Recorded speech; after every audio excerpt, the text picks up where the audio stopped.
바울은 이미 앞에 있는 2장 6절과 11절에서 하나님은 유대인이든 이방인이든 차별하지 않으시고 각 사람의 행위대로 심판하신다는 법칙, 신상 필벌의 법칙을 선포했습니다. 오늘 본문은 뒤에 본문과 연결되어지고 같은 내용이 이어지긴 하지만 분량상 오늘 24절까지만 잘라서 여러분들에게 설명해 올리겠습니다. 오늘 본문을 한마디로 요약하면 바울은 이방인과 유대인의 행위를 율법을 기준을 가지고 이방인의 죄와 유대인의 죄를 나누고 있다, 이렇게 보시면 되겠습니다. 다시 말해서 율법이 주어지지 않는 이방인의 범죄는 뭘로 심판하냐면 율법 없이 심판을 하고, 율법이 주어진 유대인들의 범죄는 율법에 기록된 대로 심판한다, 이런 얘기입니다. 그러니까 바울이 여기서 강조하자고 하는 것은 이방인들의 심판이 아니라 율법을 받았다고 자랑하는 유대인들에 대한 심판입니다. 유대인들 율법을 가졌다고 엄청 자부심을 여기고 우쭐대고 있는 것입니다. 그러나 사도 바울은 오늘 율법을 듣기만 하고 행하지 않으면 이방인이나 유대인이나 하나님 앞에 심판받는 건 동일하다라고 선포하는 것입니다. 그것이 오늘 13절이 내용의 오늘 본문의 핵심이라고 말할 수 있습니다. 13절을 함께 봉독해 올립니다. 시작. 하나님 앞에서는 율법을 듣는 자가 의인이 아니요 오직 율법을 행하는 자라여 의롭다 하심을 얻는다. 바울의 이 13절의 선언은 유대인들의 근본적인 인식을 완전히 뒤집는 발언입니다. 유대인들이 어떤 사람이냐면 신명기 6장 4절의 말씀을 이렇게 상자에 넣어가지고 이마에 이렇게 달고 다니는 사람들입니다. 자기들 딴에는 우리는 그걸 쉐마 기도문이라고 그래요. 쉐마 기도문을 잘잘잘잘 외우는 사람들이야. 그렇게 자랑하는 겁니다. 까만 망토를 탁 쓰고 우리는 옷을 입어도 거룩한 옷을 입는 사람들이야. 우리는 걸음을 걸어도 어흠하고 뒷짐을 지고 아주 양반처럼 걷는 것이다. 우리나라 양반의 풍습이요, 어쩌면 이 쉐마 기도문을 읊어다니는 바리새파 유대인들을 그렇게 닮았는지 모릅니다.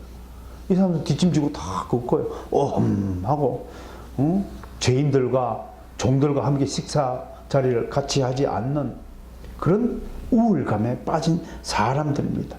토요일마다 안식일이 돌아오면 회당 예배에 참석하느라고 모든 상점을 문을 다 닫고 거룩을 외치면서 그렇게 회당 예배에 참석합니다. 자신들은 하나님이 택하신 선민이라는 사실을 아주 자랑스럽게, 그러니까 이방인들을 벌레같이 보는 겁니다. 사마리아인들을 개같이 취급하는 겁니다. 자기들은 이렇게 선택받은 우울한 민족이라는 것입니다. 혹시 여러분 예수 믿는다는 여러분들 사이에서 그런 의식이 있습니까?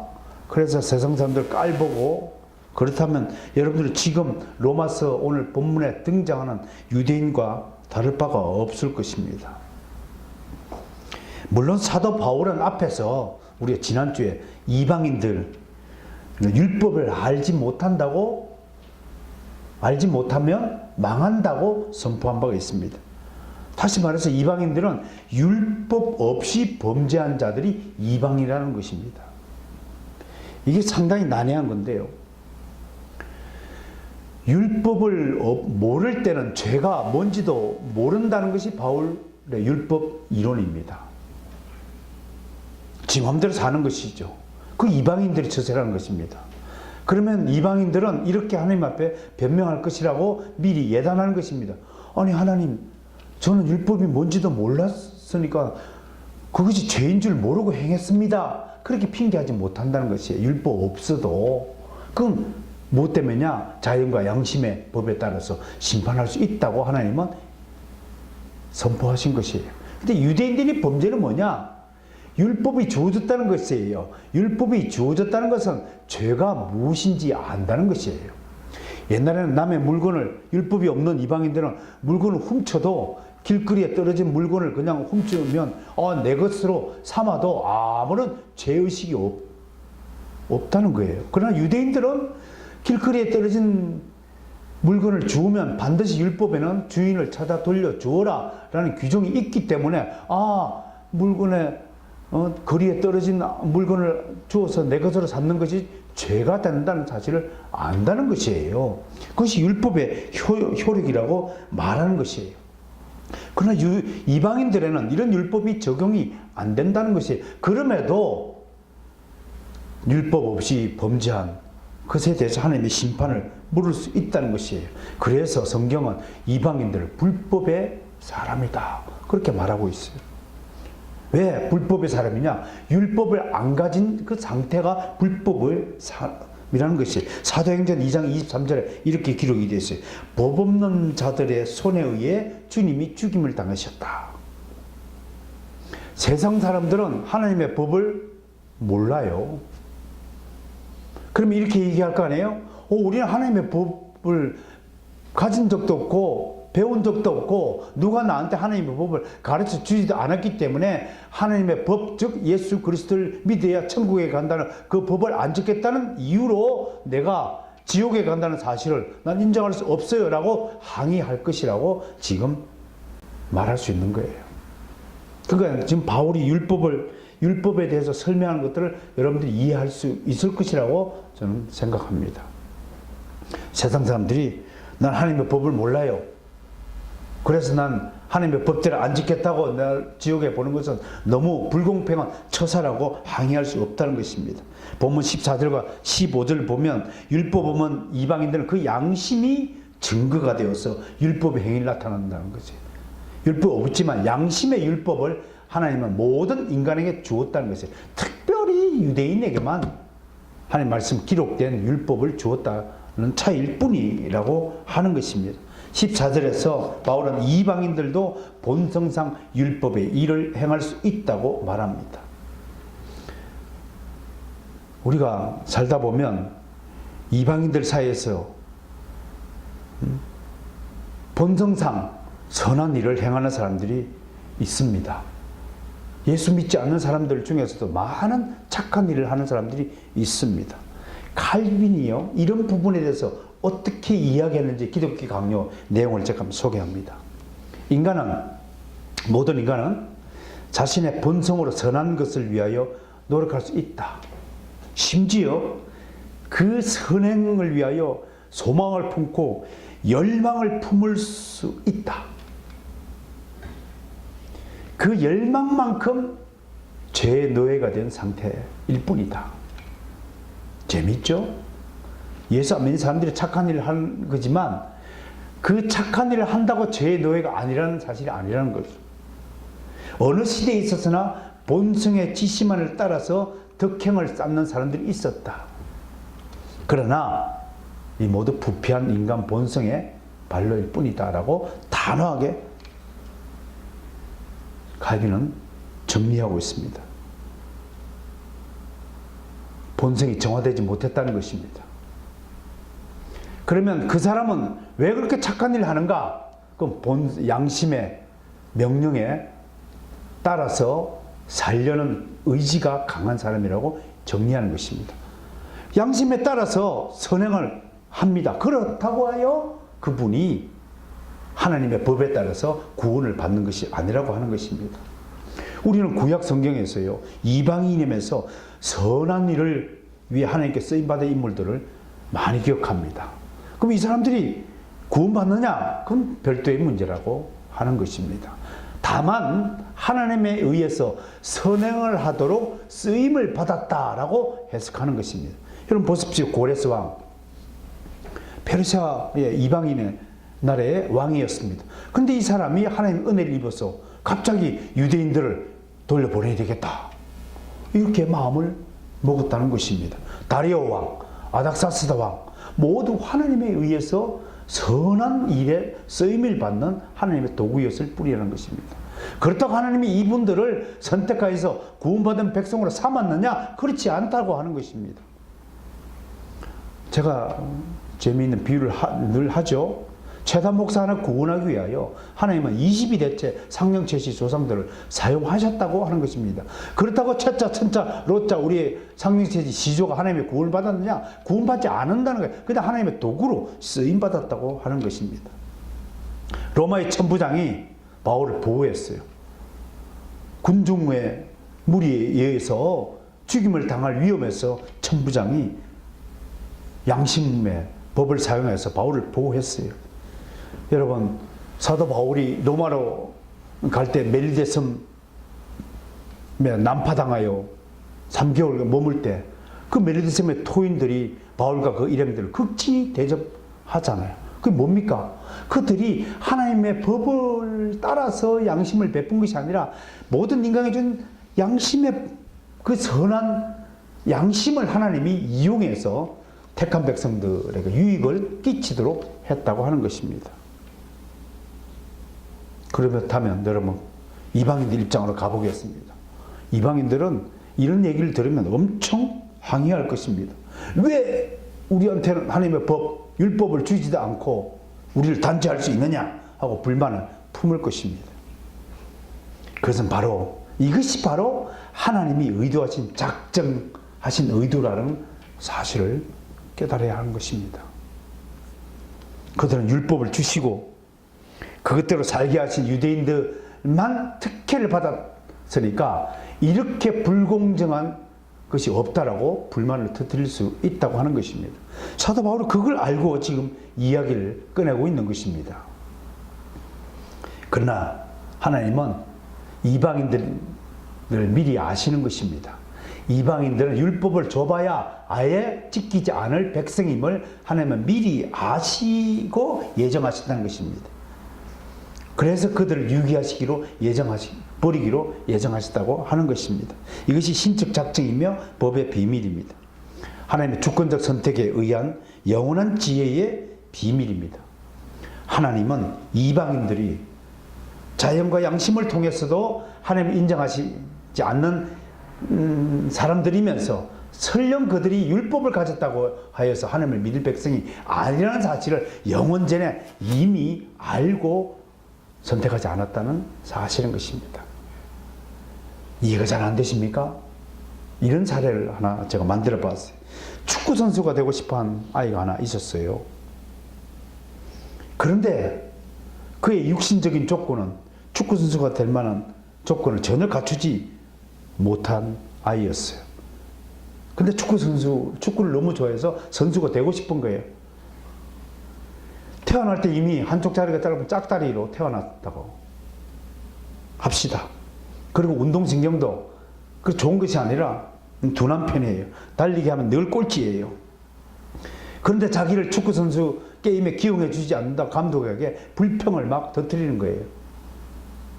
그러나 감독은 그 아이를 절대로 축구 게임에 내보지 않을 것입니다. 왜? 감독은 이미 그 아이가 축구장에서 내보낸다 할지라도 한 번도 볼을 만지지 못할 것을 이미 알고 있기 때문에 그를 축구선수로 기용하지 않는다는 것입니다. 하나님은 이방인들은 왜 나를 축구장에 선수로 기용하지 않습니까? 하는 불만이나 왜 우리에게 율법을 주지 않습니까? 하는 불만이 같은 선상에서 이해될 수 있다는 것입니다. 하나님은 이방인들에게 율법 줘봐야 아무 소용이 없다는 사실을 미리 아신 것입니다.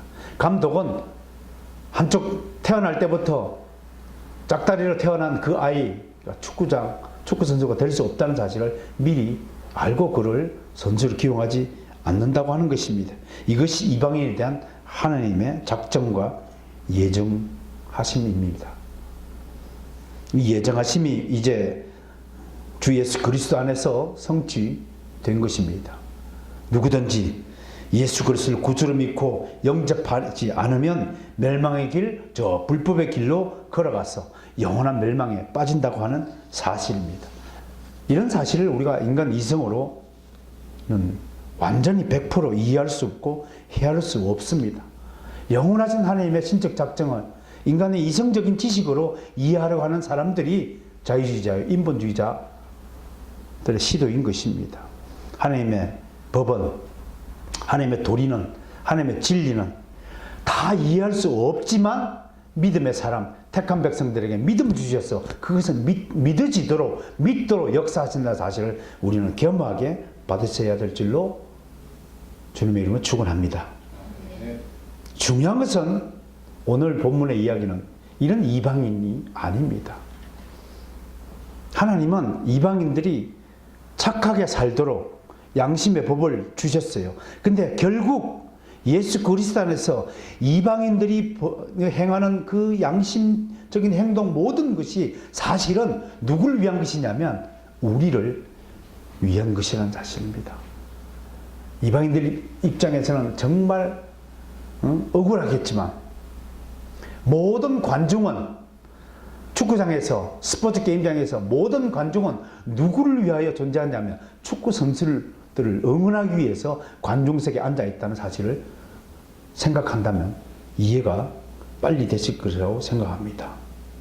그런데 이런 이치를 설명하는 것은 바로 목적이 축구 선수에게 있다는 사실입니다. 축구 선수는 최선을 다해서 게임을 해야 될 의무가 있는 것입니다. 그것이 유대인의 의무예요. 그것이 우리 그리스도인의 의무라고 비유를 한번 들어보는 것입니다. 사도 바울은 오늘 이 문제를 가지고 우리를 향해서, 유대인을 향해서 너희들이 정말로 열심히 율법을 지키느냐? 너희들이 정말로 스포츠의 법을 지키면서 스포츠를 하고 있느냐? 라고 반문하는 것입니다. 그것이 바로 율법대로 살고 있느냐? 라고 질문하는 것입니다. 바로 유대인들이 실제로 그들이 살면서 율법대로 살지 못한다고 선포하고 있습니다. 유대인들을 위선자라고 공격하는 것입니다. 그래 유대인들이 엄청 기분 나쁘겠죠. 좀 더 심각하게 논하면 바울은 전체 유대인들을 지금 모독하는 것입니다. 아니 이 작자가 우리가 하나님의 택한 백성인데 싫어하는 것입니다.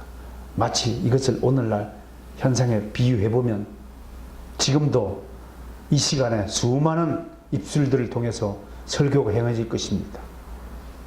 그런데 바울 같은 설교자들은 여러분들이 죄를 지적하고 여러분들이 죄를 추궁하는 설교자는 바울 같은 설교자일 것입니다. 근데 여러분들 기분 맞춰주고 한 주간 더 수고했으니까 하나님의 사랑과 위로를 듬뿍 받고 돌아가세요. 여러분들 문제 없습니다. 여러분들 힘내세요. 파이팅 하세요. 그런 이야기를 들려주는 사람은 바리새의 지도자들의 말씀이라고 비유할 수 있을 것입니다. 바울은 그런 여러분들의 상태를 따지지 않고 오직 하늘에 속한 하나님의 진리만을 선포합니다. 왜 자꾸 그렇게 기분 나쁜 이야기를 하세요? 라고 하는 사람이 있다면 그 사람은 이미 재 속에 물들어진 사람일 것입니다. 성경 어디를 보십시오. 세례 요한은 목이 잘려가는 위급한 상황에서도 할 말을 하고 살았습니다. 예레미야도 주저치 않았습니다. 이사야 선지자 주저치 않았습니다. 예수님도 이 독사의 자식들아 라고 주저치 않았습니다. 여러분들이 기분이 좋고 여러분들의 입맛에 맞는 것이 중요한 것이 아니라 설교자는 하나님의 진리를 있는 그대로 선포해야 됩니다. 여러분들의 상태를 고려하는 것이 아닙니다. 여러분 가운데 죄악이 있다면 그 죄악을 지적하여서 고치도록 해야 하는 것이 설교자들의 몫이고 사도 바울의 몫이고 세례 요한의 몫이었습니다. 그게 지금 있습니다. 사도 바울은 로마 교인들의 선심을 받기 위해서는 이런 내용을 편지로 쓰면 안 됩니다. 선교비 도움받아야 되는데 도움을 받으려면 도움받는 사람의 기분을 맞춰주고 그래야 되지 않습니까? 그런데 지금 사도 바울은 로마 교회의 성도들의 헌금을 받아서 스페인에 선교를 가야 된다고 하는 사람이 정작 도와줄 사람들의 기분을 이렇게 나쁘게 하는 바보 같은 사람이 어디 있단 말입니까?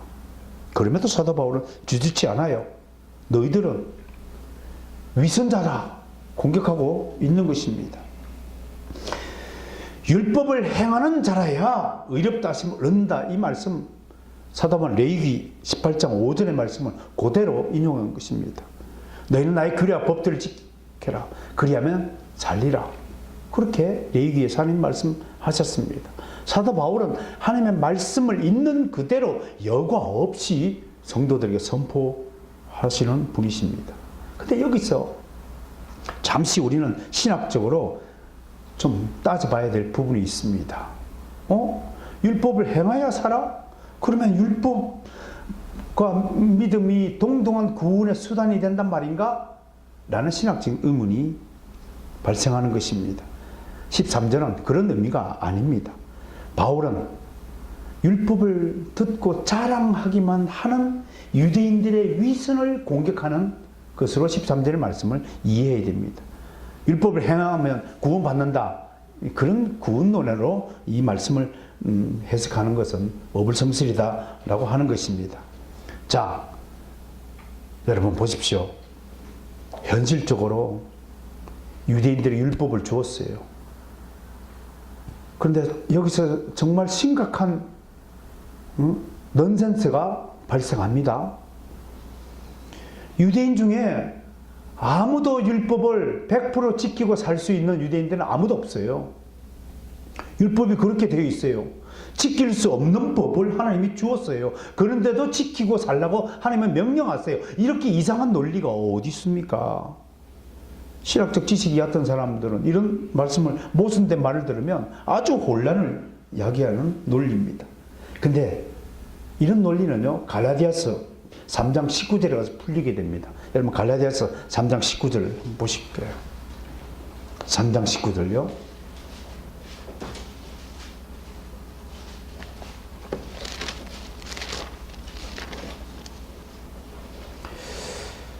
봅시다. 시작. 내가 율법으로 말미암아 3장 19절이죠. 시작. 그런저 율법은 무엇이냐? 범법함으로 더하여 진 것이. 율법 뭐라고요? 죄가 있기 때문에. 범법이 뭐예요? 죄죠. 죄는 법을 어긴 것을 죄라고 해요. 그러니까 죄가 있기 때문에 율법이 주어진 것이다. 그렇게 설명하고 있죠. 그죠? 자, 그 다음 먼저 시작. 천사들을 통하여 한 중보자의 손으로 베푸신 것인데 약속하신 자손이 오시기까지 있을 것이라. 이게 좀 율법에 대한 하나의 의문을 풀어주는 구절이 됩니다. 율법은 언제까지 효력이 있다고요? 주님이 오시기까지. 그 지킬 수 없는 법을 줘놓고 지키라고 한 것은 언제까지 지키라고 한 것이냐면 주님이 오실 때까지만 지키라고 하신 거예요. 그게 하나의 대목이에요. 그럼 왜 이런 법을 주셨는가?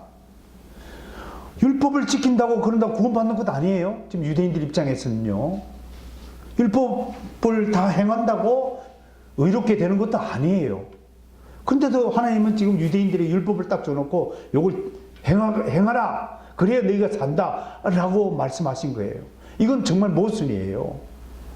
그러면서 갈라디아서 3장 19절에서 주님이 오실 때까지는 지켜라. 또 한계도 딱 정해줘 줬어요. 이게 뭐냐? 이 논리를 우리가 신학적으로 풀어야 됩니다. 자, 보십시오. 하나님이 진짜 이런 이상한 논리를 유대인들에게 선포하신 그 목적이 뭐냐라는 것을 세 가지로 정리해야 됩니다. 첫째, 유대인들은 지킬 수 없는 율법을 지키고 살면서 무엇을 깨달아야 되냐면 인간적인 노력으로는 절대로 구원받을 수 없다는 사실을 명백히 깨달아야 한다는 것입니다. 여기 하나님의 절대적인 의도가 있는 것입니다.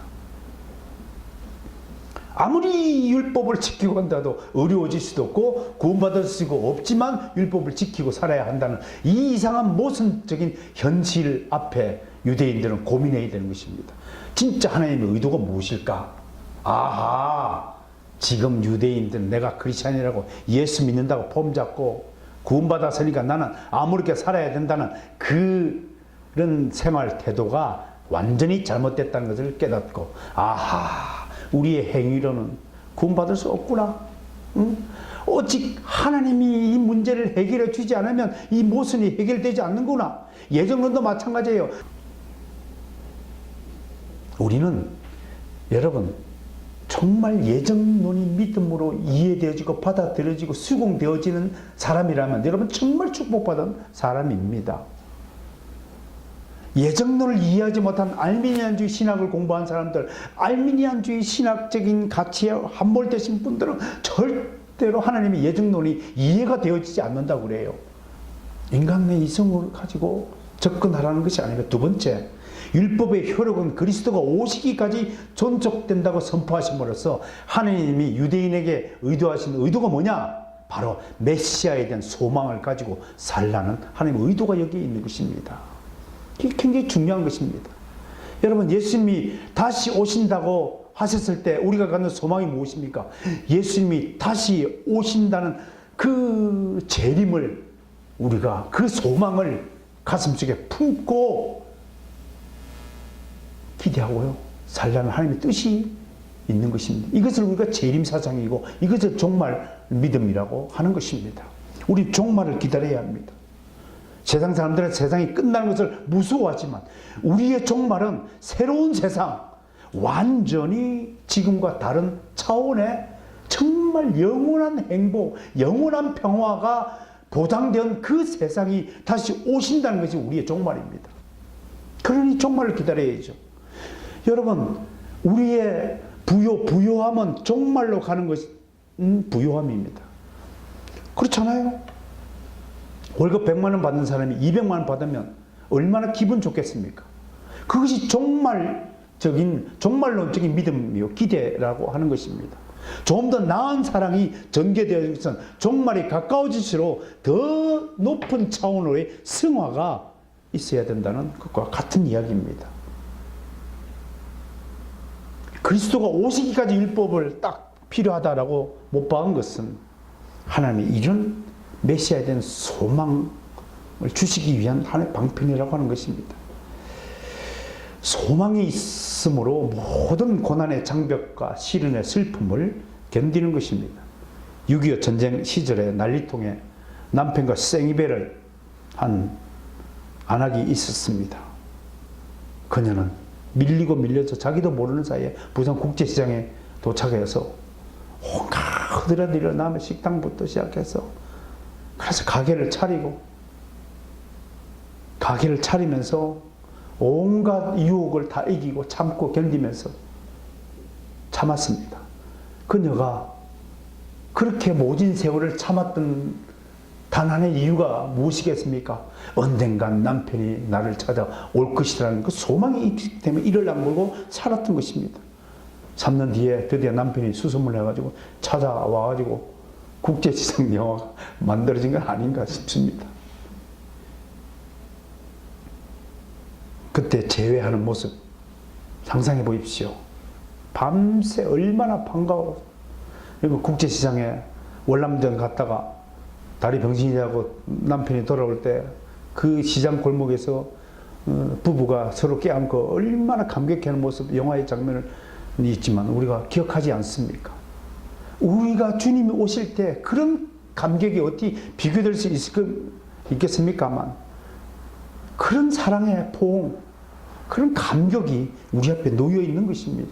그것이 바로 우리의 소망이라고 말할 수 있는 것입니다.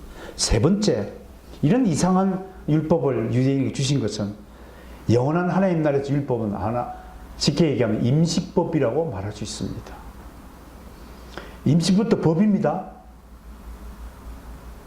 임시정부는 임시법을 만들어서 운영합니다. 그러나 임시정부의 사람들은 비록 임시법이지만 이 법을 지키고 살아야 합니다. 그래서 정부가 수립되고 국가가 건국돼서 정식 국가의 법이 수립이 되면 임시법은 사라지는 것입니다. 그렇다고 해서 임시법을 어긴 사람을 그것을 정식 국가의 백성으로 삼을 수 없다는 논리가 마찬가지입니다. 이것이 율법의 효용인 것입니다. 임시법이지만 그것이 정식 국가가 설립되어서 정식 헌법이 생겨지면 필요 없는 법이지만, 임시법에서 상해 임시정부에서 그 임시법을 어긴 사람은 이 정식 국가의 세상에 은택을 받지 못한다고 하는 것입니다. 어쨌든 유대인들은 율법을 소중히 알고 지켜야 한다라는 것이 오늘 본문의 요지입니다. 유대인들은 율법대로 살지 못할 현실이었지만 늘 율법대로 지키고 살아야 한다는 하나님의 이 지상 명령을 의식하고 살아야 하는 것입니다. 현실적으로 지키지 못하지만 이걸 우리 입장과 좀 적용을 해볼까요? 우리는 성령께서 원하시는 대로 살지 못합니다. 성경에 있는 예수님의 뜻대로 살지 못합니다. 십계명도 다 지키지 못합니다. 그런데 지키고 살아야 한다는 의무를 지고 있는 것이 우리 그리스도인입니다. 여러분, 쉬지 말고 기도할 수 있습니까? 근데 쉬지 말고 기도하라고 그래요. 범사에 감사할 수 있습니까? 근데 범사에 감사하라고 그래요. 항상 기뻐하라? 여러분들이 지금 썩은 얼굴하고 앉아 있으면서 항상 기뻐한다고요? 못해요. 그런데도 항상 기뻐하라고 그래요. 지킬 수 없는 법을, 또 지킬 수 없는 복음을 우리가 주셨어요. 근데 우리는 이걸 지키고 살아야 돼요. 이게 얼마나 모순입니까? 그럴 거에 불만이 많은 사람들은, 아니 내 수준은 여기밖에 안 되는데 저 높은 수준으로 가려면 어찌합니까? 그렇게 말할 거예요. 그렇게 말하는 사람이 있다면 그 사람은 분명히 인본주의자입니다. 하나님의 나라의 법은요, 독특한 것입니다. 우리를 그렇게 대접하지 않습니다. 우리 딴에는 겸손한다고, 아유 저는 이 정도밖에 수준이 안 되니까요. 아유 저희는 이 정도밖에 수준이 아니니까 목사님 강해 설교 같다 어려운 설교 하지 마시고 좀 그냥 일반적으로 재미있게 설교를 그냥 주제 설교, 은혜 설교를 해갖고 뿜빠라뿜빠뿜 하고 끝내면 안 되겠습니까? 그렇게 자꾸 요구할 것입니다. 그럼에도 하나님은 절대로 그런 방편을 사용하지 않습니다. 진리는 진리대로 선포하는 것입니다. 근데 묘하게 돼요. 여기에 또 비밀이 있는 것입니다. 여러분들 같으면 아유 저런 어려운 설교를 하면 내가 못 알아들 텐데 하는 그 순간에 성령님께서 남녀노소 구분해야 하는 거 다 역사에서 희한하게 성령은 여러분 모두를 이해시키도록 하신다는 사실을 믿으시길 바랍니다. 이것이 기독교의 비밀인 것입니다.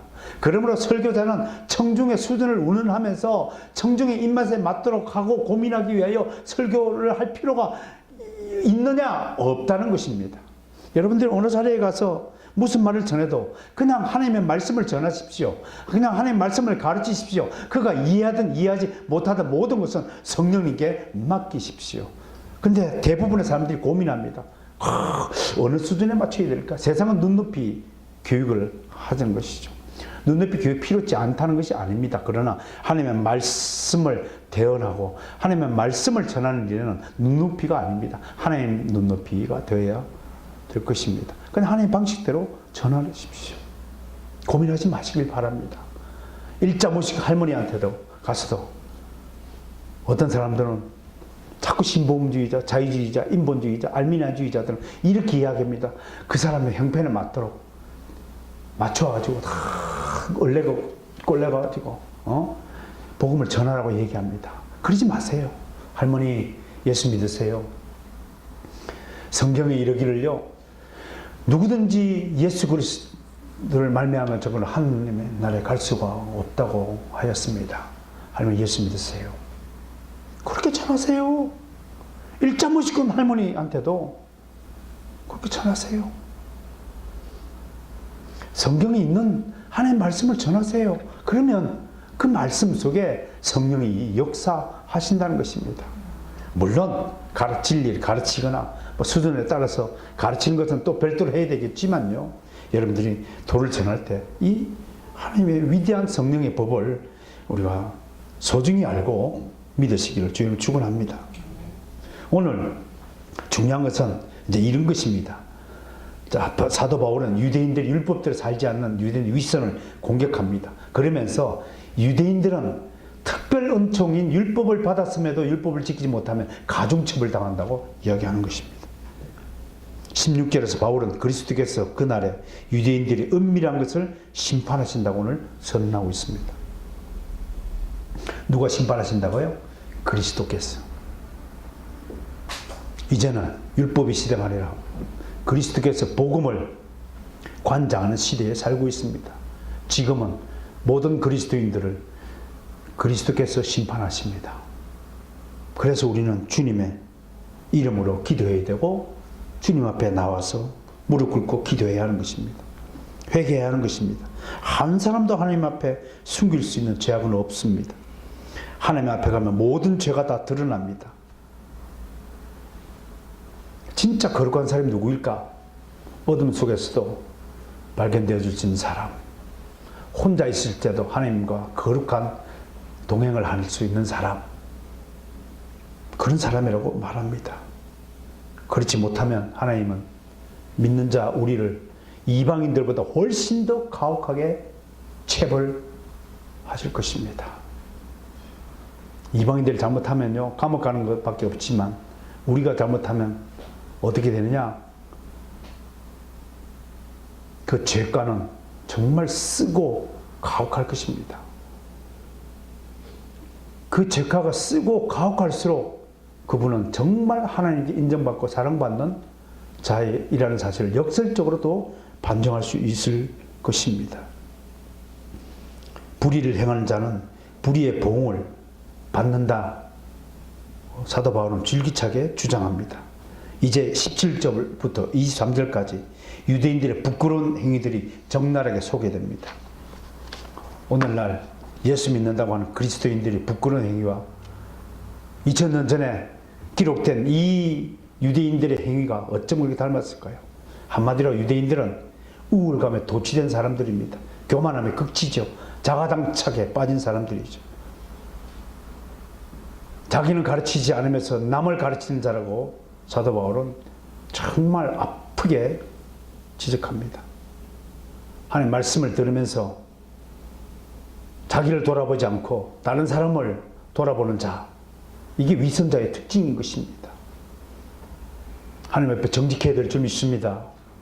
지금도 들려지는 하나님 말씀 앞에 여러분 자기 행위를 돌아보고 회개의 목소리가 들려야 할 것입니다.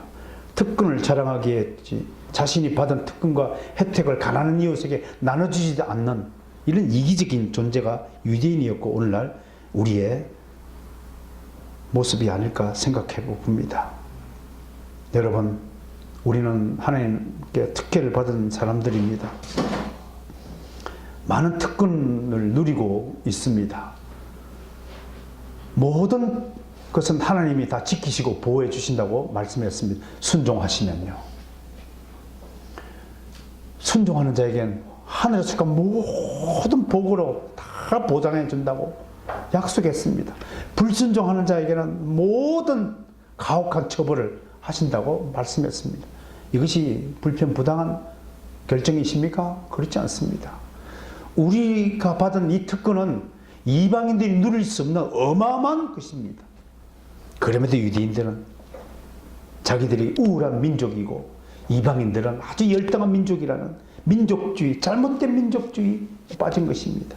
역사적으로요, 이런 잘못된 민족주의는 무서운 질병이었습니다. 히틀러는 게르만 민족이 우월하다고 믿었습니다. 그래서 600만 명에 달하는 유대인들을 학살했습니다. 미국에 가면 백인 우월주의자들이 있습니다. 일명 KKK단이라고 하죠. 흑인들을 엄청나게 멸시하고 옆에 흑인이 전철에서 가다가 자리를 타면 팍 밀쳐낸다고 합니다. 일본의 극우파들은 지금도 조센징을 멸시하면서 자신들이 저지른 죄악성을 부인합니다. 여러분, 진짜 자기 민족을 사랑하는 사람이 누군지 아십니까? 성경에 대표적으로 인물 하나를 꽂으면 저는 모르드게를 소개합니다. 포로 시절 모든 사람이 아각 사람 하만에게 무릎을 꿇을 때 모르드게는 분연히 일어나서 나는 유대인입니다 라고 했습니다. 우리나라에서 가장 위대한 대한민국 한민족을 꼽으라면 요즘 한창 영화로 만들어서 다시 조명받고 있는 주기철 목사입니다. 신사참배를 강요받던 그 시절에 모든 사람이 다 아침마다 신전을 나가서 절을 하고 기미가요를 부르고 무릎을 꿇었을 때 주기철 목사님은 나는 나의 한 분 하나님 위에는 절대로 이외에는 머리를 조아리지 않습니다. 그렇게 해서 장렬하게 순교를 택하였습니다. 사도 요한의 제자인 폴리카본 불에 타 죽으시면서까지 십자가에 매달렸어. 지금이라도 예수 그리스도를 부인하면 살려주겠다라는 회유에도 폴리카본, 내가 86년 살면서 한 번도 주님은 나를 배신하지 않는데 내가 어떻게 주님을 배신하려 하고 찬송을 부르면서 화형을 즐겁게 당하고 순교했다고 합니다. 우리는 잘못된 민족주의를 경계해야 됩니다.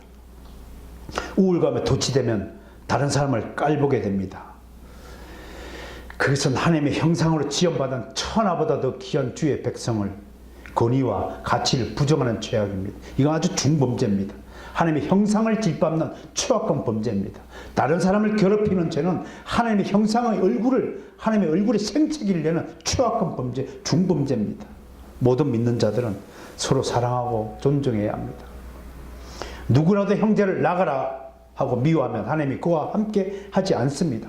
사도 바울은 우리에게 이렇게 가르쳤습니다. 빌립보서 2장 1절부터 4절까지 저를 부르실 때 주신 말씀의 한 구절이기도 합니다. 빌립보서 2장 1절부터 4절. 우리가 정말 다른 지체들과 어떻게 협력하고 사랑하고 살아야 되는지 그 비법이 여기에 있습니다. 1절부터 4절까지 함께 봉독합니다. 시작. 그러므로 그리스도 안에 무슨 권면이나 사랑에 무슨 위로나 성령에 무슨 교제나 긍휼이나 자비가 있고 마음을 같이하여 같은 사랑을 가지고 뜻을 합하여 한 마음을 품어 아무 일에든지 다툼이나 허용으로 하지 말고 오직 겸손한 마음으로 각각 자기보다 남을 낮게 여기고 각각 자기 일을 돌볼 뿐더러 또한 각각 다른 사람들의 일을 돌보아 나의 기쁨을 충만하게 하라. 우리가 다른 지체들을 어떻게 대해야 하는지 여기에 명령되어 있습니다.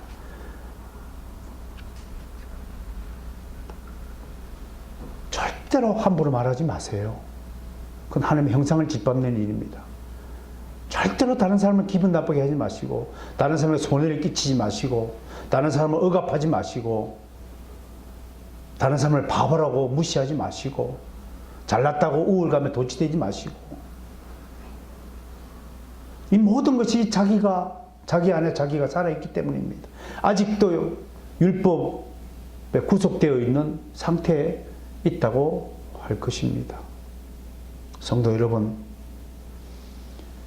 2000년 전에 유대인들의 우울감에 빠진 유대인들이나 지금 잘못된 믿음을 가지고 살아가는 그리스도인 뭐가 다르겠습니까? 우리는 하나님의 이 권면을 가벼이 여기고 무시하고 살아갑니다. 유대인들처럼 오늘을 사는 그리스도인들도 하나님의 은혜를 망각하고 자기 본분을 잊은 채 하나님을 대적하고 살아갑니다. 그 모습의 일면들이 오늘 17절 23절 이 부분에 담겨 있습니다. 바로 이 지적은 오늘을 사는 우리 자신을 향해 주시는 하나님의 권면이자 경고입니다. 여기서 나는 유대인의 단어를 그리스도인으로 바꾸고 율법을 복음으로 바꿔서 한번 다시 읽어보겠습니다.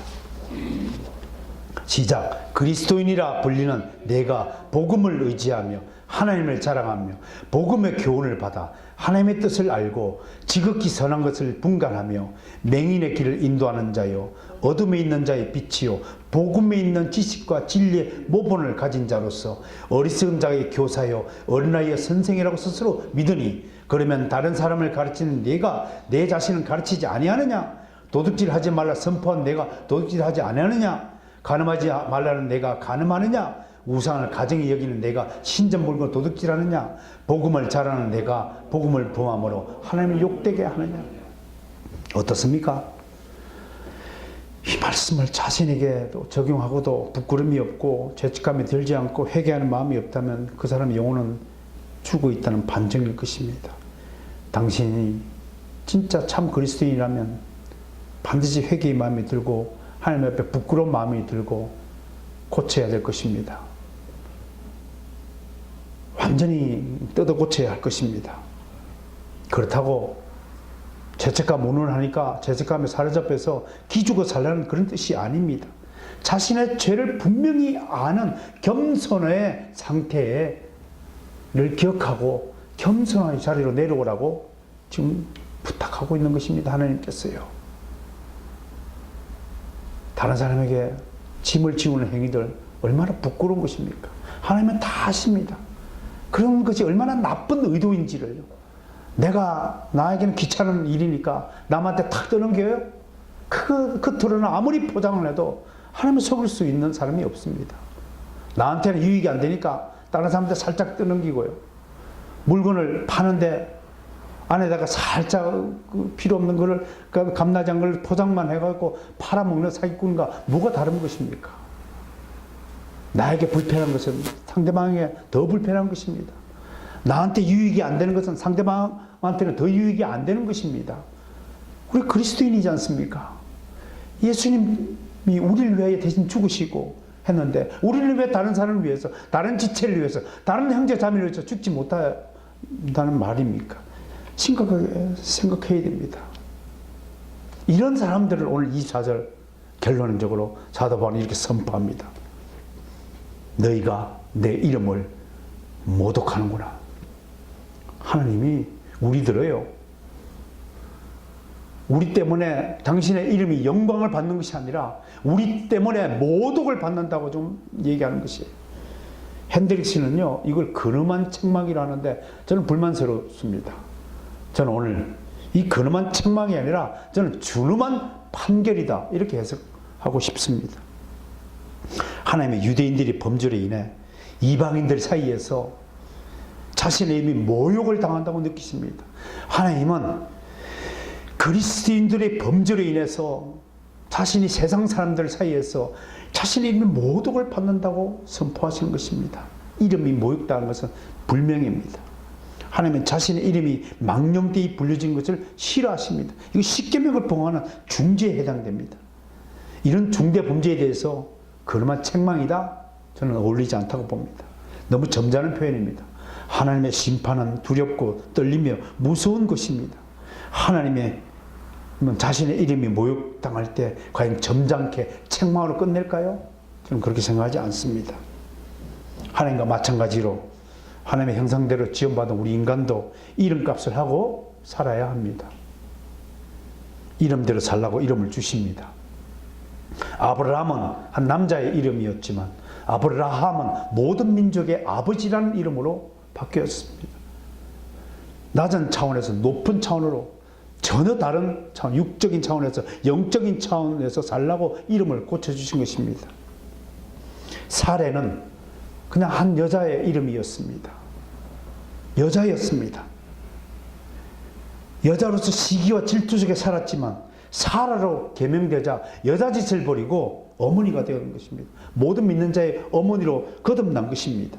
사울은 큰 자였지만 바울이라는 이름으로 바뀌어져 살 때 작은 자가 되어서 다른 이를 섬기는 삶을 살게 된 것입니다. 하나님 이름을 바꿔주는 목적이 있습니다. 육적인 삶을 그만두고 영적인 차원으로 삶을 살라고 우리 그리스도인을 부르신 것입니다. 우리는 그리스도에 자랑할 것이 없는 사람들입니다. 우리는 나의 노력과 행위로 구원받는 것이 아닙니다.